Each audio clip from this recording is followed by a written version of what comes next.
Armando, good to see you. Hope things are well. Everything is awesome. I did not know that we were going to do Brideshead Revisited this this morning, but let's go, baby. So, wives and girlfriends of the Steelers players they've spoken to the New York Post, and no one has met Aaron Rodgers' wife. No one knows who this person is, to my knowledge. And I'm thinking, like, I'm no sleuth, right? I'm not a dogged reporter like the great Armando Salguero who we're talking to, but if they got married in California or any state, I feel like legally there's a way to search that information out and find out who this person is, right? 100%. Obviously, unless they had their records somehow, expunged or placed under the veil of privacy. I don't know how it could not be proven that they have a marriage license. Guys, is this it? Is this really what the Pittsburgh Steelers have to deal with?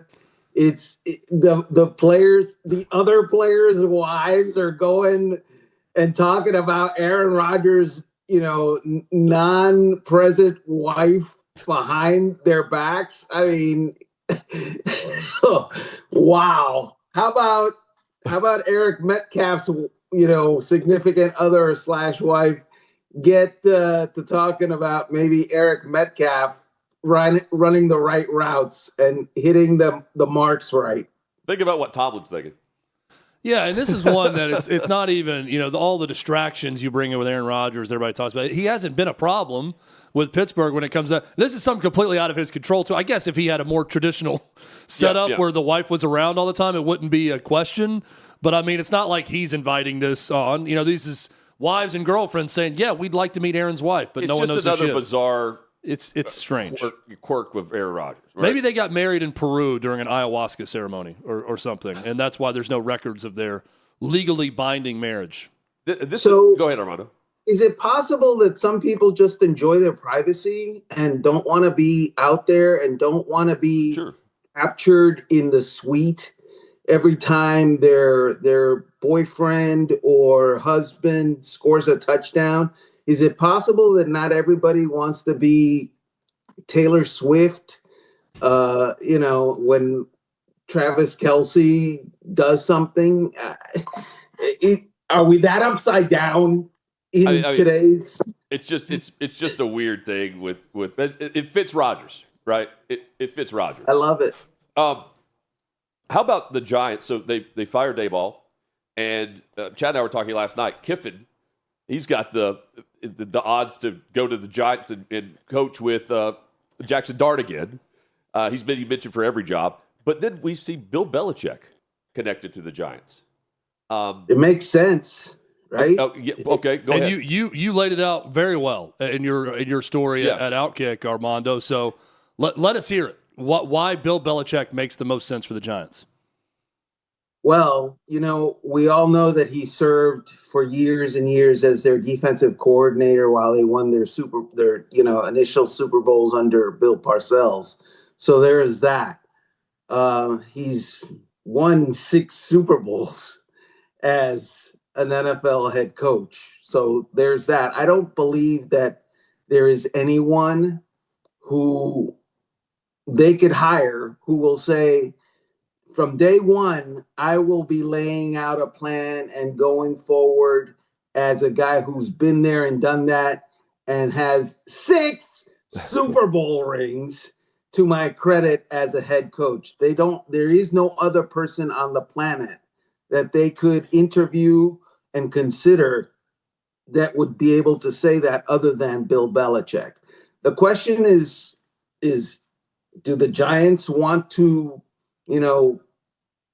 move on to a Bill Belichick and not have to basically have a coach in waiting, a coach in development kind of situation like they've had the last, I would say, 4 coaches that they had who had never been head coaches, and they had to learn on the job. and it was a disaster, and it has been a disaster. This is a team that hasn't been to the playoffs or hasn't won a playoff game, excuse me, since 2000 and what was it, 21, 22? One playoff victory since they won the Super Bowl in 2011. That's not good enough for the New York Giants. They're a legacy franchise. They need to be good for the NFL to be better. The NFL is better when the Giants are good. And honestly, Joe Shane, who hired Brian Daboll, it would behoove him to make sure that the next hire works fast, immediately, because his job is on the line. The coach you just described is old Bill Belichick, the old version. He's bringing in Joe Judge, Matt Patricia to call plays. He's not going to tell you. He's got Jordan Hudson with him now in the front office. That would be who you're hiring now. It's not like he's not going to bring what he's done at Carolina with him. To me, that's exactly what he's doing. If he goes back in it, do you see that, or do you see him jumping back into the old version, the good old Bill that we used to know? Right. So, look, there's no one out there that's a home run. When Lane Kiffin, who is the name du jour, was hired at Mississippi, was he USC Lane Kiffin? Well, was he FAU Lane Kiffin? Well, he wasn't as different as we've seen with Belichick, though. It wasn't like a complete 180. Well, it's a complete 180 because he's not winning Super Bowls.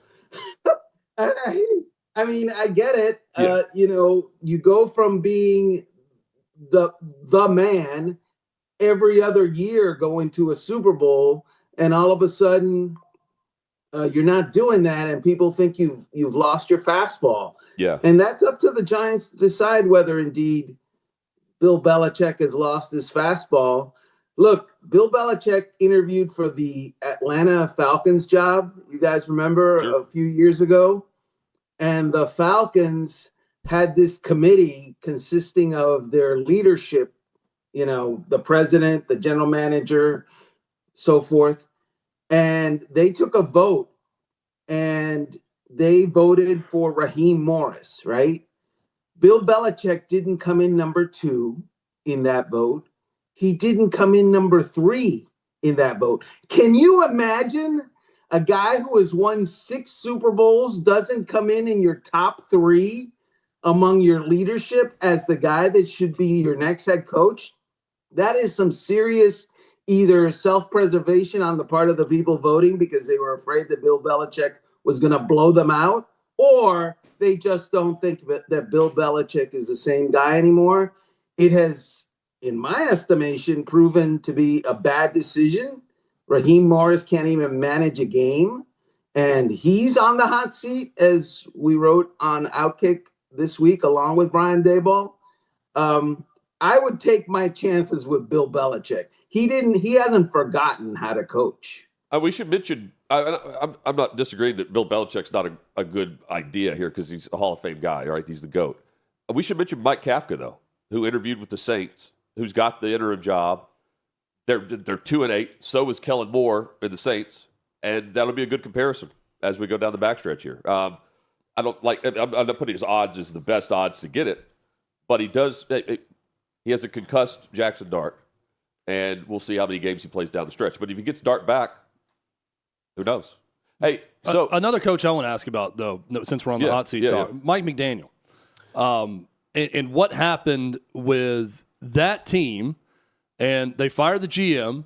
They destroy Buffalo. A lot of interesting things coming out of that game, Armando, where Josh Allen and Deion Dawkins are just outwardly saying, yeah, they played harder than us. Yeah. They wanted it more. And I'm thinking, what the hell? You got one team that it's Super Bowl or bust that just beat the Kansas City Chiefs. You got another team who fires their GM, and they don't have as much to play for right now, and they look like the motivated team. That was alarming to me when I heard that from those Bills players. It should have been alarming, and it's alarming that they let it happen to themselves, right? Mm-hmm. Because they obviously underestimated the Dolphins. They figured the Dolphins, they're 2-7. They're not we've dominated them. We've won 7 games in a row against them. So we're just going to, as they say in baseball, we're going to throw our glove out on the field and, it's going to be easy. Except that Mike McDaniel is coaching for his freaking life. And those players, following the, firing of the general manager, are playing for next year. And you got to put good stuff on tape to make sure you're around next year. And so everybody says, well, they're playing for Mike McDaniel. Maybe, but they're playing for themselves too. They have a motivation, and that motivation is, I'd like to be employed in 2026. So that is the team that is not giving up at this point. The Bills are a team that underestimated. And here's the other problem. We've talked about this. There are no super teams this year. Yeah, right. And definitely the Bills are not a super team. They lack talent on the outside. Josh Allen, for whatever reason, has lost confidence in his playmakers, outside of James Cook. And that shows. I mean, there are guys open, and Josh Allen is deciding, am I sure I want to throw it to him? Or do I do something different, safer, or do I just do it myself? And that's not a good Josh Allen that you want doing that. The Josh Allen you need doing that is the guy that just knows that Stephon Diggs is going to do something for him, that knows that there are people, that are going to make plays for him. And I don't think he's got that right now. Also, Matt LaFleur is on the hot seat in Green Bay. Is it time for more results in the playoffs? Yes, but I didn't see this coming midway through the season. It's hard to be on the hot seat in Green Bay in November. Oh, fair, yeah. Very cold. Every seat is cold. Everywhere you sit down, it's a cold seat. Actually, it's one of those cold burns that he might have. Yeah. That, when you touch something really cold and it feels like it's burning you. Their offense is terrible right now. It's underperforming. Their defense is I would say, championship caliber, and they have proven that time and again the last, I would say, month. And they're losing at home. They've lost twice in a row at home. The offense is underperformed. And who is in charge of the offense? Oh yeah, LaFleur is in charge of the offense. That's his specialty. So I understand there's pressure. He's not going to get fired. I wouldn't think so, but I don't know. If he gets fired, the Tennessee Titans should hire him immediately.